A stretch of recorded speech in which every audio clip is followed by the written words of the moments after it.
పెన్షనర్ల సమస్యల పరిష్కారానికి శక్తివంచన లేకుండా కృషి చేస్తున్నట్లు ఆంధ్రప్రదేశ్ ప్రభుత్వ ఉద్యోగుల సంఘం జేఏసీ రాష్ట్ర కన్వీనర్ బొప్పరాజు వెంకటేశ్వర్లు అన్నారు. కాకినాడ పెన్షనర్స్ భవనంలో శనివారం పెన్షనర్స్ అసోసియేషన్ అధ్యక్షులు పద్మనాభం అధ్యక్షతన జరిగిన సమావేశానికి బొప్పరాజు ముఖ్య అతిథిగా హాజరయ్యారు. ఈ సందర్భంగా వెంకటేశ్వర్లు మాట్లాడుతూ పెన్షనర్లు ఎదుర్కొనే ప్రతి సమస్యను సాధ్యమైనంత త్వరలో పరిష్కరిస్తున్నట్లు వెల్లడించారు.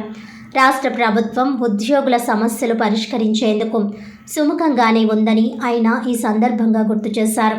సమావేశంలో పెన్షనర్స్ అసోసియేషన్ జిల్లా అధ్యక్షులు కె పద్మనాభం, ఇతర నాయకులు, పెన్షనర్లు పాల్గొన్నారు.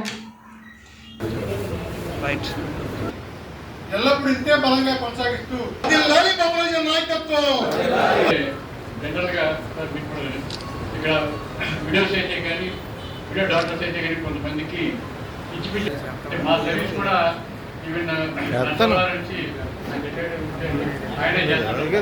క్వాలిటీగానే ఉందా? వారికి కాలతీర్థం అవుతుంది కాబట్టి వెళ్ళిపోతూ ఉంటారు. కానీ ఏంటంటే ఆయన రాత్రి కూడా మీటింగ్ అయిన తర్వాత ఆ మీటింగ్ మాకు ఆల్మోస్ట్ 11 అయిపోయింది. తర్వాత ఏం చెయ్యాలి, ఏం చేయగలం, ఎక్సైజ్ చేసి ఆయన తపన ఆయనలో ఉంది కాబట్టి ఆయన అంత నాయకత్వం నాకు పెద్ద నాయకుడు అయ్యారు. ఆయన వెంటనే నో అక్కడ పెన్షనర్స్ అక్కడ వెయిట్ చూస్తే ఆ టీం అంతా కూడా ఎవరు డ్యూటీ వాళ్ళు కరెక్ట్గా చేసుకుంటూ వెళ్ళిపోయి అంతే కూడా వెళ్ళిపోవడమే.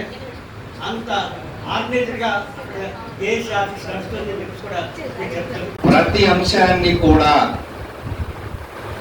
మీకు అంటే రిటైర్డ్ ఎంప్లాయీస్ సంబంధించినటువంటి అంశాలు ఏ వేదిక మీదైనా బాగా గుర్తుపెట్టుకోండి మిత్రులారా, ఏ వేదిక మీదైనా అది చీఫ్ సెక్రటరీ గారితో జరిగే సమావేశం కానివ్వండి, గౌరవ ముఖ్యమంత్రి గారితో జరిగే సమావేశం కానివ్వండి, గౌరవ మంత్రివర్యులతో జరిగే సమావేశం కానివ్వండి, లేదా జేఏసీ అమరావతి సమావేశాల్లో కానివ్వండి, మొట్టమొదటి సబ్జెక్టు రిటైర్డ్ ఎంప్లాయీస్ సబ్జెక్ట్ అవ్వాలి.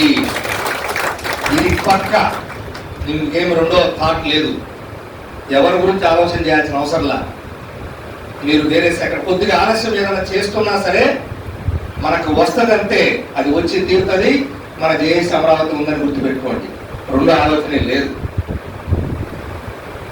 మీరు గమనించండి, గతంలో అందరం ఇబ్బంది పడ్డాము. జీతాలు లేవు, పెన్షన్ లేవు, టయానికి చాలా బాధపడ్డాము. ఎంత బాధపడ్డామంటే రిటర్న్గా లిఖిత పూర్వకంగా గత ప్రభుత్వ హయాంలో అయ్యా పెన్షనర్లకి ముందు ఇవ్వండి, ఆ తర్వాత బాకీ ఇవ్వండి అని లిఖిత పూర్వకంగా ఏపీజేసీ అమరావతి పక్షాన్ని రాసిచ్చినా సరే వచ్చిన సందర్భాలు చాలా బాధపడ్డాం. అయితే మనందరం ఊరట అంటే ఏదైతే సంతోషపడుతున్నామో అది చెప్పుకోవాలి, లేకపోతే ఎవరు క్షమించరు. ఈరోజు 1వ తారీఖు కల్లా పొద్దున్న 8 వాకింగ్ చేస్తుంటే టింగ్ మని శబ్దం వస్తుంది సెల్ ఫోన్లో. జీతం పడినట్టు, పెన్షన్ పడినట్టు. ఆ ఆనందాన్ని ఇచ్చినందుకు ప్రభుత్వానికి ముందుగా కృతజ్ఞతలు తెలియజేస్తున్నాను.